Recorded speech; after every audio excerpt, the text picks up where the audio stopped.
Good morning students. আজকে আমি যে টপিকটা নিয়ে আলোচনা করব সেটা হচ্ছে সাইফন।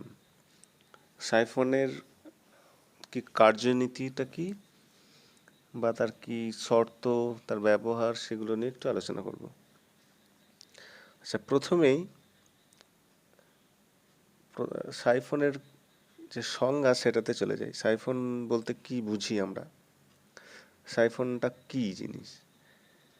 তো সাইফনের সংজ্ঞা যেটা বলবো সেটা হচ্ছে, সাইফন হচ্ছে একটা জিনিস, একটা ব্যবস্থা, একটা যান্ত্রিক ব্যবস্থা যেটার মাধ্যমে আমরা কোনো একটা পাত্র থেকে তরলকে অন্য একটা পাত্রে স্থানান্তরিত করতে পারবো, কিন্তু সেখানে পাত্র দুটোকে আমরা নড়াবো না।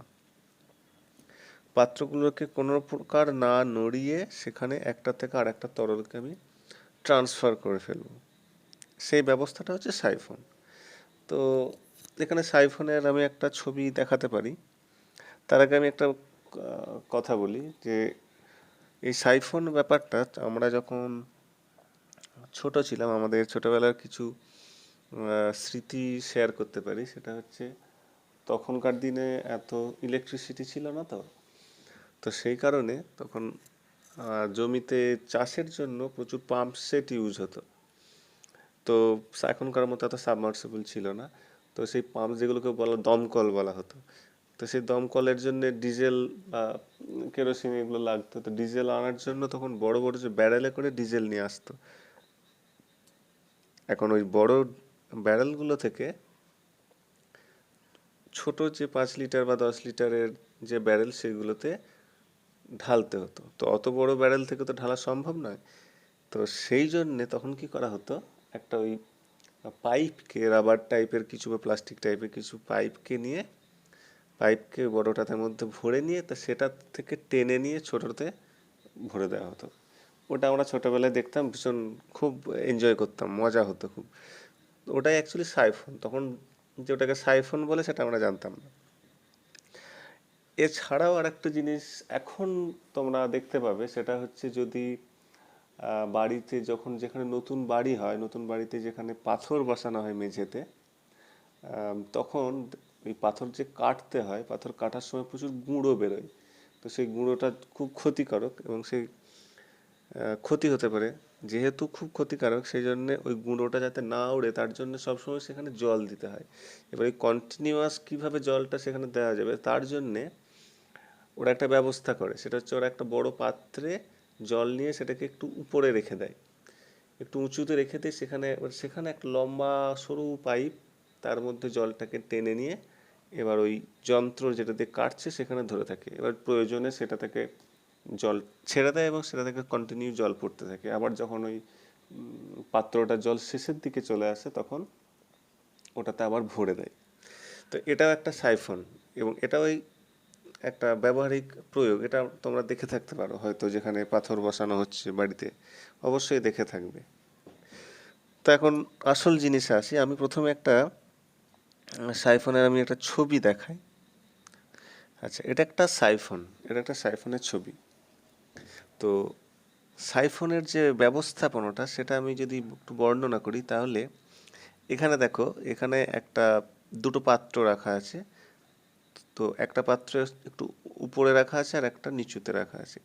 তো এখন যে পাত্রটা থেকে তরলটাকে ঢালা হবে সেটাকে রাখতে হবে উঁচুতে, আর যে পাত্রটার মধ্যে তরলটাকে ঢালা হবে সেটা রাখতে হবে নিচুতে। এখন এ পাত্র যদি আমি ধরি, তাহলে এ পাত্রের মধ্যে তরল আছে, আমি এটা আমি নাম দিলাম, ধরা যাক নাম দিলাম এক্স, আর এটা নাম দিলাম ওয়াই। তাহলে এক্স পাত্রের মধ্যে তরলটা আছে, সেটাকে আমরা ওয়াই পাত্রের মধ্যে ঢেলে দিলাম, ঢালবো আর কি। এখন এই ঢালার জন্য আমরা যেটা করব সেটা হচ্ছে একটা ইউ আকৃতির নলকে আমরা ব্যবহার করব। এখন ইউ আকৃতির নলটার মধ্যে, যে আমি আগেই কন্ডিশনটা বলেছি যে একটা পাত্রকে উঁচুতে রাখতে হবে যে পাত্র থেকে আমি তরলটা ঢালবো। তো স্বভাবতই ওই ইউ আকৃতি নলের একটা প্রান্ত ছোট হবে, একটা বড় হবে। সেখানে বাঁ দিকের যে প্রান্তটা সেটা কিন্তু সাইজটা হচ্ছে একটু ছোট, ডান দিকেরটা হচ্ছে একটু বড়। বাঁ দিকেরটাকে আমি ধরেছি H1 আর ডান দিকেরটাকে আমি ধরছি H2 হাইট। তো এটাই হচ্ছে কিন্তু কন্ডিশন, যে ইউ আকৃতির নলের বাঁ দিকের যে বাহুটা সেটা ছোট হবে, ডান দিকের বাহুটা বড় হবে, মানে H1টা লেস দেন হবে H2। এটাই হচ্ছে কন্ডিশন।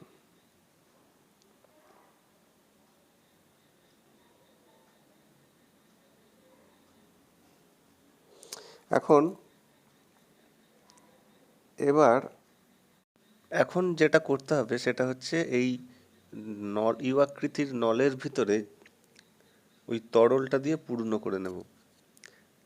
তরলটা দিয়ে পূর্ণ করার পর এবার বুড়ো আঙুল দিয়ে নলের দু প্রান্তটা চেপে যে যে পাত্রে তরলটা আছে সেই পাত্রে ডুবিয়ে নলটা আঙুলটা ছেড়ে দেবো। তারপরে অন্য একটা পাত্রে যেটা ঢালবো সেখানে নলটা নিয়ে গিয়ে আঙুলটা ছেড়ে দেবো।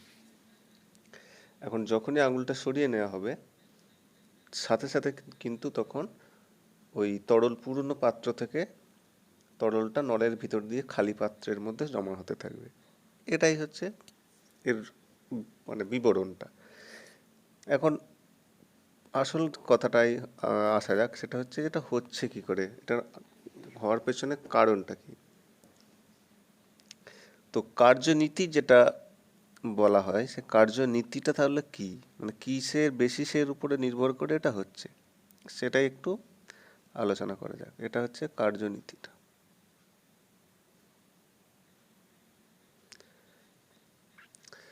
কার্যনীতির প্রথমেই যেটা বলা সেটা হচ্ছে সাইফনের যে নলটা, আর যে নলের যে দুটো বাহু তাদের যে একদম উপরের পয়েন্ট, একটা পয়েন্ট হচ্ছে বি, আমি এখানে দেখাচ্ছি গোল করে বি, এ একটা পয়েন্ট হচ্ছে সি। এই যে বি আর এই সি পয়েন্টটা, এই দুটো হচ্ছে একদম হরাইজন্টাল পয়েন্ট, একদম অনুভূমিক, ভূমি থেকে সেম ডিস্টেন্সে আছে, সেম উচ্চতায় আছে। তার মানে এখন আমি যদি ধরি যে বায়ুমণ্ডলের যে চাপ সেটা যদি আমি বলি যে পি, পি হচ্ছে আমাদের বায়ুর যে চাপ সেটা, তরলের যে ঘনত্ব সেটাকে আমি ধরলাম রো বা ডিও ধরা যেতে পারে, আর বাম দিকের পাত্রের যে তরলের যে লেভেলটা সেটা থেকে এই বি বিন্দুর যে হাইটটা সেটাকে আমি ধরলাম H1, আর ডান দিকের যে পাত্রটা সেটার থেকে আমি ধরলাম হাইটটা হচ্ছে H2, বাকি সব একই। এখন এক্ষেত্রে আমি যদি বি এবং সি এই দুটো বিন্দুতে চাপ ক্যালকুলেশন করি তাহলে সেটা কেমন হবে। তাহলে যেটা হবে সেটা হচ্ছে, আমি যদি এই ছবিটাকে একটু একটু সরিয়ে আনি এদিকে, এখানে আমি যদি দেখি যে এই বি বিন্দুতে চাপটা কি হচ্ছে আসলে, সেটা হচ্ছে যে এখানে বায়ুমণ্ডল, এটা খালি পাত্রের উপর বায়ুমণ্ডল প্রেসার দিচ্ছে, অবশ্যই প্রেসার দিচ্ছে সব সময়। এখন এই বায়ুর প্রেসারটা হচ্ছে পি, বায়ুর প্রেসারটা হচ্ছে পি। এখন বায়ুর প্রেসার যদি পি হয় তাহলে এই বি বিন্দুতে প্রেসারটা কত হবে। এখানে বায়ুমণ্ডল নিচের দিকে প্রেসার দিচ্ছে তরলের উপরে, আর এই যে বি, এ থেকে বি অবধি যে তরল স্তম্ভটা আছে তার তো নিজস্ব একটা ওজন আছে, মানে সেটার একটা প্রেসার আছে। তাহলে সেই প্রেসারটা বায়ুমণ্ডলের প্রেসারটাকে কমাচ্ছে। তাহলে সেই বি বিন্দুতে তাহলে প্রেসারটা কি হবে, বি বিন্দুতে প্রেসারটা যেটা দাঁড়াবে সেটা হচ্ছে পি হচ্ছে বায়ুমণ্ডলের প্রেসার, আর জলের স্তম্ভেরটার প্রেসার হচ্ছে H1 রো জি। এই H1 রো জিটা কী করা হয় সেটা জানতে গেলে তাহলে আমাকে অন্য একটা আবার ক্লাস নিতে হবে। এটা জেনে নেওয়া যে H1 হাইটের কোনো জলস্তম্ভ হলে তার প্রেসার যেটা হয় সেটা H1 রো জি হবে, মানে উচ্চতার কোনো জলস্তম্ভের নিজস্ব যে প্রেসার সেটা হচ্ছে H রো জি। অ্যাকচুয়ালি সে জলস্তম্ভটা প্রতি একক ক্ষেত্রফলে যে ওজন দিচ্ছে সেটাই হচ্ছে তার চাপ। এখন বায়ুমণ্ডলের দিকে চাপ দিচ্ছে, এ উপর থেকে নিচের দিকে চাপ দিচ্ছে, ফলে চাপটা কমে এটা দাঁড়াচ্ছে। এখন উল্টো দিকে চাপটা কি হবে, সেটা হচ্ছে, সেটা তো একই ব্যাপার, সেটা পি বায়ুমণ্ডলের চাপ, আর তার উপরে যে চাপটা ওর কমাচ্ছে সেটা হচ্ছে H2 রো জি, এই পরিমাণ চাপকে সে কমিয়ে দিচ্ছে। মানে ধরা যাক কোনো একটা জিনিস ওপর দিকে ঠেলছে, আর সেটাকে আবার উপর থেকে নিচের দিকে কেউ ঠেলছে, তাহলে টোটাল যে মিলিত চাপ সেটা একটু কমে যাবে। এখানে তলার দিকে প্রেসার দিচ্ছে বায়ুমণ্ডল এ, আর ওপর থেকে জলস্তম্ভটার যে প্রেসার সেটা হচ্ছে H1 ρg, এবং ডান দিকের ক্ষেত্রে H2 ρg। তাহলে এই দুটো হচ্ছে বায়ুমণ্ডলের প্রেসার। বি এবং সি পয়েন্টে জলের বা তরলটার যে প্রেসার সেটা। এখন আমি যদি এই দুটো প্রেসারকে, এটাকে আমি যদি 1 নম্বর বলি, আর এটাকে আমি যদি বলি 2 নম্বর, এটাকে আমি যদি বলি 2 নম্বর, তাহলে যেটা দাঁড়ালো সেটা কি, পি মাইনাস H1 ρg, এটা is greater than P minus H2 ρg। কারণ আমি আগেই বলেছি H2টা গ্রেটার দ্যান H1, H2টা H1-এর থেকে বড়। তার মানে এই যে টার্মটা, সেই টার্মটা এই টার্মটার থেকে ছোট, কারণ এই রো আর জি এই দুটো তো একই আছে। তাহলে এখানে তফাৎ বলতে শুধু H1 এবং H2। এখন H1টার থেকে H2টা বড়, তার মানে বেশি জিনিস বাদ যাচ্ছে। তাহলে পি থেকে যদি বেশি জিনিস বাদ যায়, তাহলে তাহলে এই জিনিসটা ছোট হয়ে যাচ্ছে পুরো এই জিনিসটার থেকে। আর এই জিনিসটা হচ্ছে বি বিন্দুর চাপ, আর ডান দিকেরটা হচ্ছে সি বিন্দুর চাপ। তার মানে সোজা কথা এটাই হচ্ছে যে আমার বি বিন্দুতে চাপ বেশি, সি বিন্দুতে চাপ কম। তাহলে বি থেকে সি এর দিকে আমার কি হবে না, তরলটা প্রবাহিত হবে। এবার যেই বি থেকে সি এর দিকে তরলটা প্রবাহিত হতে থাকবে, কারণ উচ্চ চাপের থেকে নিম্ন চাপের দিকে স্বাভাবিকভাবে প্রভাবিত হতে থাকবে। যেখানে চাপ বেশি সেখান থেকে তো যেখানে চাপ কম সেখানের দিকেই যাবে। তাহলে পি এতে যেই চাপটা কম হবে, সাথে সাথে কিন্তু সে সি এর দিকে তরলটা যেতে শুরু করবে। আর সেটা যখনই যাবে, বিতে একটা শূন্যতা তৈরি হবে। স্বাভাবিকভাবে সেই বায়ুমণ্ডল তখন সেই তরলটাকে ঠেলে উপরের দিকে তুলে দেবে, এবং এটা কন্টিনিউ চলতে থাকবে যতক্ষণ পর্যন্ত এটার পাত্রে তরলটা থাকবে। এটাই হচ্ছে এর কার্যনীতিটা, এটার আর কিছু নেই। এখন আমি যদি বি আর এই সি বিন্দু যে চাপের পার্থক্য হলো, সেটাকে আমি যদি লিখি যে পিবি আর পিসি, এটা যদি কত হলো এই চাপের পার্থক্য, তাহলে আমি দেখব আমার বেরোবে যে H2 minus H1 into rho জি। এখানে কোথাও কিন্তু পি এর উল্লেখ থাকছে না, কারণ দুটোর ক্ষেত্রে পি একই। তার মানে এই দুটো পয়েন্টের তরলের যে চাপ, সেই চাপের পার্থক্যটা কি হবে সেটা কখনোই পি এর উপর নির্ভর করবে না। মানে বায়ুমণ্ডলের চাপটা কত তার উপর নির্ভর করবে না, শুধুমাত্র নির্ভর করছে ওই দুটো বাহুর, ইউ আকৃতির নলের দুটো বাহুর উচ্চতাটা, ডিফারেন্সটা কতটা, সেই দুটোর পার্থক্যটা কত তার উপরে নির্ভর করবে। সেটা পার্থক্য যত বেশি হবে, এই চাপের পার্থক্যটা তত বেশি হবে। আবার এই চাপের পার্থক্যটা যত বেশি হবে, তত বায়ু প্রবাহ, তত তরলের প্রবাহর হারটা বেশি হবে, মানে তত জোরে তরলটা যাবে, তত দ্রুত যাবে, রেটটা বেশি হবে, প্রবাহের রেটটা বেশি হবে। এটা হচ্ছে বায়ু তরলের প্রবাহটা যে চাপের উপর নির্ভর করে না, সেটা দেখানো হলো। এখন এরপরে যেটা হচ্ছে সেটা হচ্ছে যে এই সাইফন যে ক্রিয়া করবে এর শর্তগুলো কি। শর্তগুলোর ক্ষেত্রে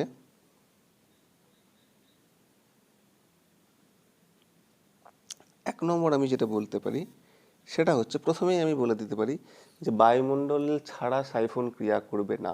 কারণ বায়ু চাপ যদি না দেয়, তাহলে সেই তরলকে ঠেলে উপরের দিকে তুলতেই পারবে না। অতএব বায়ুমণ্ডল ছাড়া সাইফন কাজ করবে না। তাহলে বায়ু শূন্য স্থান যদি, তাহলে সাইফন কি কাজ করবে? উত্তর হবে না। তার মানে যদি প্রশ্ন হয় চাঁদে কি সাইফন ক্রিয়া করবে, অবশ্যই উত্তর হবে না, কারণ চাঁদে বায়ুমণ্ডল নেই। এখন 2 নম্বর পয়েন্ট হচ্ছে যে H2টাকে মাস্ট গ্রেটার দ্যান H1 হতে হবে। অবশ্যই যে পাত্র থেকে আমি তরল ঢালবো সেই দিকের বাহুর উচ্চতাটা কম হতে হবে যে পাত্রে ঢালবো সেই দিকের তুলনায়, নইলে কিন্তু চাপের তারতম্য হবে না। আর চাপের তারতম্য না হলে তরল প্রবাহিতও হবে না। 3 নম্বর পয়েন্ট যেটা, সেটা হচ্ছে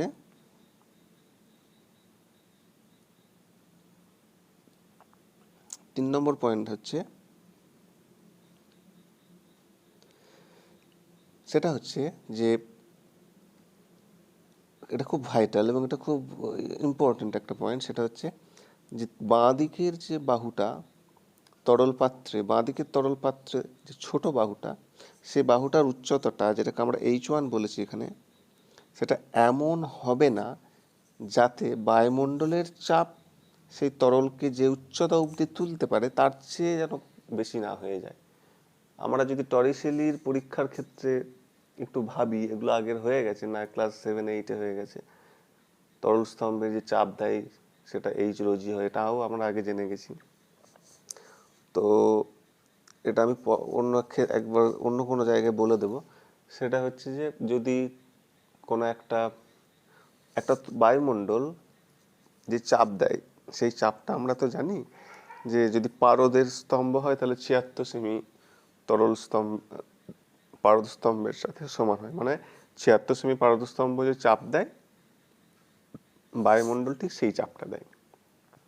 তার মানে আমি যদি একটা একটা আমি যদি এখন একটু একটু বলে দিই, আচ্ছা আমি একটা বলেই দিই। সেটা হচ্ছে আমি ধরো এরকম একটা কোনো পাত্র নিলাম, এবার এটাতে মনে করা যাক পারদ দিয়ে ভর্তি করা আছে, এটা Hg আছে পারদ। তাহলে এখন এই পারদের মধ্যে আমি যদি একটা পাইপকে এরকম ভরে দিই তাহলে কি হবে? এরকম আছে, এরকম একটা পাইপকে দিলাম, পাইপটা কি আছে না দুটো মুখই খোলা। এখন এখানে আমি কি ভরেছি? একটা পারদ দিয়ে ভরে দিয়েছি, এটাও পারদ আছে, এটাও পারদ দিয়ে ভর্তি করেছি। এখন যখনই আমি এটা দেবো কি হবে? পারদটা পড়ে যাবে তরলের মধ্যে, এই পারদের ভিতরে। কিন্তু আমি যদি এটা যদি বন্ধ করে দিই, আঙুল দিয়ে চেপে ধরি, তাহলে কি হবে? পারদটা যদি চেপে ধরি তাহলে আমি কি দেখব? তখন অবশ্যই এই পারদটা পড়বে না। এখানে বায়ুমণ্ডল কি দিচ্ছে? এটা খোলা, বায়ুমণ্ডল এখানে চাপ দিচ্ছে, এবার এই বায়ুমণ্ডলের চাপে পারদটাকে ধরে রেখেছে। কিন্তু যখন খোলা ছিল, যখন মাথাটা খোলা ছিল, তখন কি ছিল? যখন মাথাটা খোলা ছিল তখন কি হয়েছে? তখন তো এই জিনিসটা হয়নি। তখন যেটা হয়েছে সেটা হচ্ছে এখানেও বায়ুমণ্ডল চাপ দিয়েছে, তাহলে একেও বায়ুমণ্ডল চাপ দিয়েছে, একেও বায়ুমণ্ডল চাপ দিয়েছে, তাহলে সব দিকেই চাপ সমান হয়েছে। তাহলে কি হয়েছে? তাহলে এই পয়েন্টে বায়ুর চাপ আর এই পয়েন্টে বায়ুর চাপ, তার থেকে এই পয়েন্টে বায়ুর চাপটা বেশি হয়েছে, কারণ এখানেও বায়ুমণ্ডল চাপ দিয়েছে, এখানেও বায়ুমণ্ডল চাপ দিয়েছে, আর এখানেও বায়ুমণ্ডল চাপ দিয়েছে প্লাস এর নিজের ভিতরে যে পারদটা ভরা আছে তার নিজস্ব যে ওজনটা আছে তার জন্য একটা চাপ আছে। তার মানে এই পয়েন্টে চাপ বেশি হয়েছে, ফলে এই এই জায়গা থেকে পারদ বেরিয়ে চলে গেছে যখন খোলা ছিল। কিন্তু কিন্তু যখন খোলা ছিল না তখন কি হয়েছে? যখন খোলা ছিল না তখন যেটা হয়েছে সেটা হচ্ছে এরকম হয়েছে।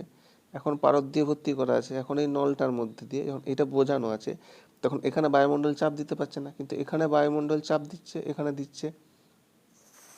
ফলে এইখানে প্রত্যেক জায়গায় পয়েন্টে বায়ুর চাপ সমান হয়ে আছে, ফলে পারদ আর বেরোতে পারছে না। কিন্তু কি দেখা যাবে যে আমি যদি এটা 100 সেমি, এরকম একটা নল আমি নিয়েছি 100 সেমি, ঠিক আছে, মানে 1 মিটার। এই 100 সেমি নল যদি আমি নিই তাহলে দেখবো যে পুরো 100 সেমি নলটা ভর্তি করার পরেও, এটাকে মাথাটা আমি বোঝানোর পরেও আমি দেখব যে কিছুটা পারদ নিচে নেমে চলে আসছে। তার মানে কি? তার মানে এই বায়ুমণ্ডল যে চাপ দিয়ে একে ধরে রেখেছে সেইটা রাখতে পারছে না, কারণ 100 সেমি পারদের যে ওজনটা হচ্ছে তার জন্য যে চাপ হচ্ছে সেটা বায়ুমণ্ডলের চাপের থেকে বেশি হয়ে যাচ্ছে। সে তখন নামতে শুরু করে 76 পর্যন্ত এসে নামবে। এই 76তে নেমে কি হবে? এরকম ভাবে এসে এই দেখা যাবে যদি 100 সেমি হয় তাহলে এই 100-র মধ্যে এই 76 অবধি এসে পারদটা আটকে যাবে, অথচ এটা বোঝানোই আছে। তার মানে কি? তার মানে বায়ুমণ্ডল যে দিকে চাপ দিচ্ছে সেই বায়ুমণ্ডলের চাপটাই 76 সেমি পারদস্তম্ভ চাপটার সাথে সমান। তার মানে আমি যদি 76 বেশি পারদস্তম্ভ নিই তাহলে কি হবে? সে তাকে তুলে রাখতে পারবে না, অতটা তুলে রাখতে পারবে না, সে 76 থেকে নেমে যাবে। এটা যদি পারদের বদলে অন্য কিছু নিই তাহলে তার ক্ষেত্রে হাইটটা অন্য হবে, কারণ পারদের 76 যা হাইট হবে সেটা জল নিলে হবে না। তখন দেখা যাবে সেটা প্রায় 32-33 ফুট এরকম হাইট হবে, কারণ 32 ফুট তরল স্তম্ভ, জলের স্তম্ভ যে চাপ দেবে সেটা বায়ুর চাপের সাথে সমান। তাহলে আমি যে তরলটাকে আমি ওই সাইফনের ক্ষেত্রে আমি যদি এবারে সাইফনের ওই ছবিতে যাই, তাহলে আমি এই যে বাঁ দিকের যে নলটা, এই নলটার ক্ষেত্রে আমি যদি এমন হাইট না নিয়ে ফেলি যেটা বায়ুমণ্ডল সেই তরলটাকে অত হাইটে তুলতে পারবে না, তাহলে কিন্তু সাইফনটা কাজ করবে না। বায়ুমণ্ডল সেই তরলটাকে যতটা হাইট অবধি তুলতে পারে, মানে সেই তরলটার যতটা স্তম্ভের চাপ বায়ুমণ্ডলের চাপের সাথে সমান, তার চেয়ে সেটা যেন ছোট হয়। তার বেশি যদি হয়ে যায় তাহলে সে তাকে তুলতে পারবে না। এই হচ্ছে 3 নম্বর শর্তটা। আর এরপরে যেটা আছে সেটা হচ্ছে এর ব্যবহার। এটা আগেই বলেছি। আমরা বাড়িতে মেইনলি যেটা হচ্ছে সেটা হচ্ছে তরলকে স্থানান্তরিত করা একটা পাত্র থেকে অন্য পাত্রে। আর একটা খুব কমন ইউজ হয় যেটা হচ্ছে আমাদের যে টয়লেটে ইউজ করি, শৌচাগারে, সেখানে যে অটোমেটিক যে ফ্লাশ ইউজ করা হয়, সেটা একটা সাইফনের যে নীতি, সেই নীতিকে অনুসরণ করে ওটা বানানো, ওটাকে ফলো করা হয়। এই দুটোই মেনলি আমাদের প্রয়োগ। এই হচ্ছে মোটামুটি সাইফনের ব্যাপার। That's it. আশা করি সকলেই বুঝতে পেরেছ। Thank you very much.